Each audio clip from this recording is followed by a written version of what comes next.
My mom would be at all my sporting events. Let's say I was playing football, okay? My mother would be on the sidelines, and if the play on the field started going one way, my mother would run along like, Mark, get him, get him. I'd be like, oh my gosh.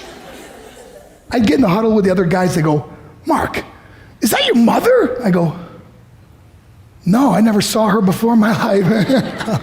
See, the greatest gift my mother ever gave me, she believed in me.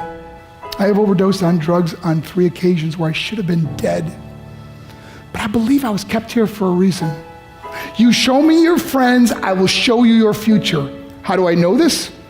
I hung out with losers, and I became the biggest loser of them all because I gave up everything I dreamt about as a little boy because of who I chose to surround myself with. My friends would drive me home at 2, 3, 4 in the morning.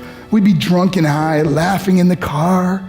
We'd pull up in front of my house in New York. They go, Mark, the light's on. I go, oh man, my mother's up. See, my mom wouldn't go to bed until she knew her son was still alive.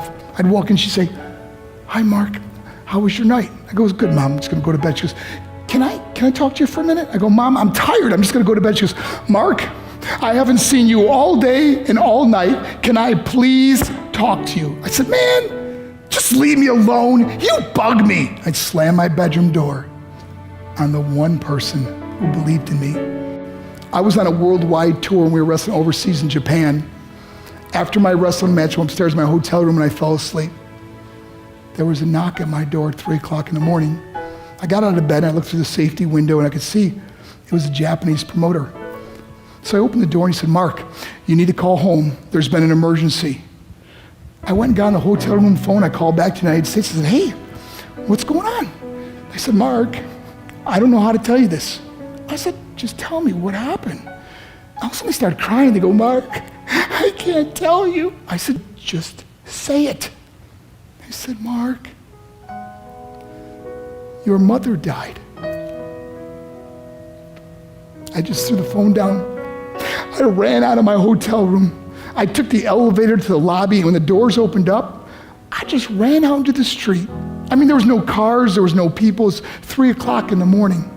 And I walked down the middle of a street in Hiroshima, Japan, and I remember looking up and just saying, Mom, I am so sorry. I flew home for her funeral, and I was so nervous to walk up to her casket, so I just stood way in the back.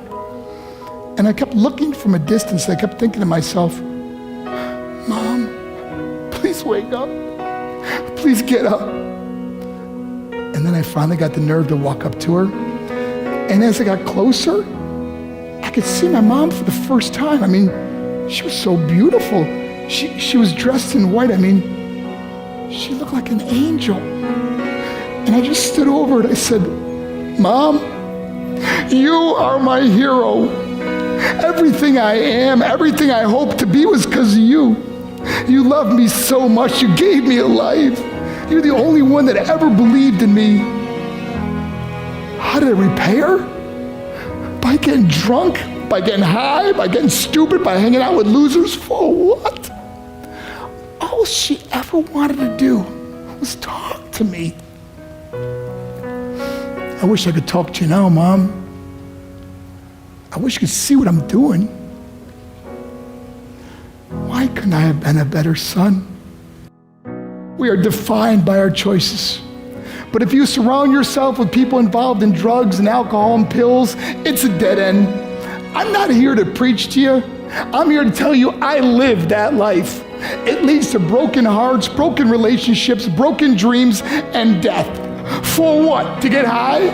If you have a mother or a father, when you go home, tell them how much you love them. See, my whole life was about being rich and famous. I had to be a millionaire. I had to win the race. I had to win the race at the expense of my marriage, my family, my friends. For what? To be all alone in the world? I learned what is truly important, and that is how precious this gift of life is, and our families, and how quickly it can be taken away. See, I no longer live in time, I live in moments. See, it's not what's in your pocket that matters, it's what's in your heart that truly matters. Love Love is just a word until somebody comes along and gives it meaning. You're the meaning.